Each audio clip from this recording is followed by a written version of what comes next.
Saudação, meu amigo pensador, saudação, minha amiga pensadora. A gente vai falar rapidamente aqui dos aspectos do contratualismo, entendendo a forma do indivíduo agir, né? Então é interessante você perceber o seguinte: primeiramente, no pensamento de Thomas Hobbes, você tem essa busca pelo controle, pela paz e pela segurança. Todo pensamento assim que ele pensa, toda ideia que ele imagina de um acordo leva a uma escolha. E as escolhas, para ele, são influenciadas e podem até ser corrompidas. Por quê? Porque ele imagina o homem, na sua natureza, como um homem enquanto mau, ou seja, egoísta, cruel, né? Um homem que vai buscar, de todas as formas, garantir a sua individualidade. Então, o que acontece? Por causa dessas características do Estado, né? Desculpa, do Estado não, do homem, o homem ser mau e ser violento, agressivo. E ele imagina uma sociedade, primeiro, sem o Estado. Então, o que ele vai chamar isso de Estado de natureza. E aí, sem Estado, sem regras, sem nenhuma determinação, o homem é livre, faz o que ele quer, e ele vai fazer o quê? Vai buscar sua autossuficiência, né? Vai buscar sua sobrevivência. E com isso, não tem impedimento nenhum para ele achar que ele pode ter um direito ativo, ou seja, ele primeiro buscar o que ele quer, o que ele precisa. Então ele pode até ser agressivo, violento, vai depender da situação em que ele se encontra. Então, como Hobbes foi um autor muito marcado pela violência, porque viveu na Guerra de 100 Anos, um autor muito consciente do que estava acontecendo naquele momento, ele entendia o quê? Que você deveria abrir mão de algumas coisas para conseguir a segurança e a paz. Dentre essas coisas seria a liberdade. Então a liberdade ficaria em segundo plano, aonde você teria, por escolha dos indivíduos, e não por uma escolha religiosa, o rei, o monarquista, né? O absolutista, porque esse vai conseguir manter o poder e a paz. Porque se a gente liberar para o homem, para a assembleia, para a escolha, eles vão ficar em dúvida do que eles querem e vão acabar no conflito. Então esse é um ponto interessante. O indivíduo ele não tem tanta liberdade, mas é porque a sua natureza é má. E aí vai levar à violência. Num outro ponto de vista, já no pensamento do John Locke, que é um autor que vem um pouco depois, e ele vai trazer já uma visão um pouco mais abrangente do homem. Para ele, desculpa, o homem é neutro. Nesse sentido, o homem sendo neutro, ele vai buscar aquilo que é mais interessante, ele consegue viver em equilíbrio, não necessariamente levado à violência.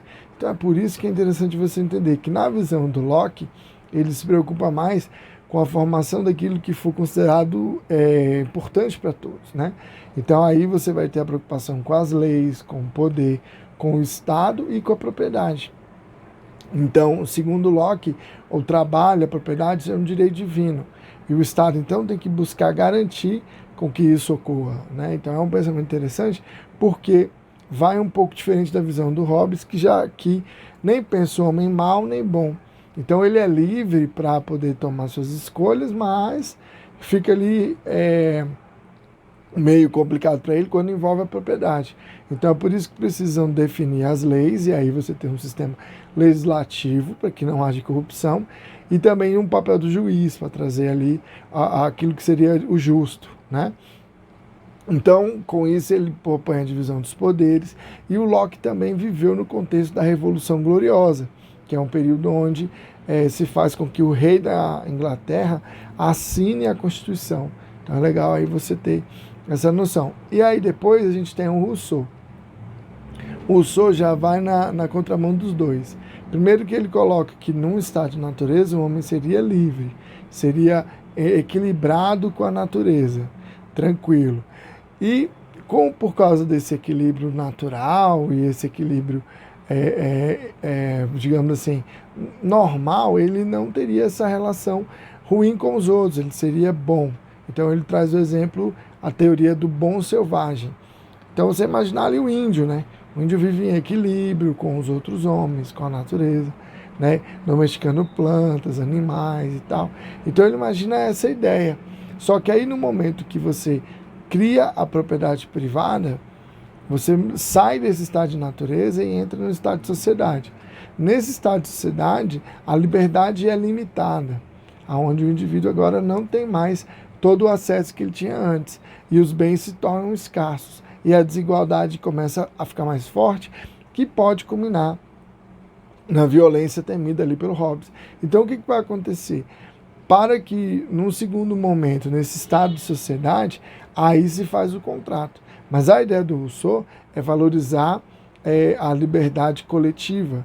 Então, imaginar todo mundo como um sujeito só e a soberania da vontade geral permanecer. Então, ele traz uma visão já republicana, né, uma visão mais democrática, trazendo já o papel importante dessa visão coletiva. E aí entra nessa discussão. Todos os três, apesar de visões diferentes, eles apontam para o que o indivíduo deve buscar, né? A visão individual. Então a gente entra num conflito entre o que é liberdade e o que é o determinismo.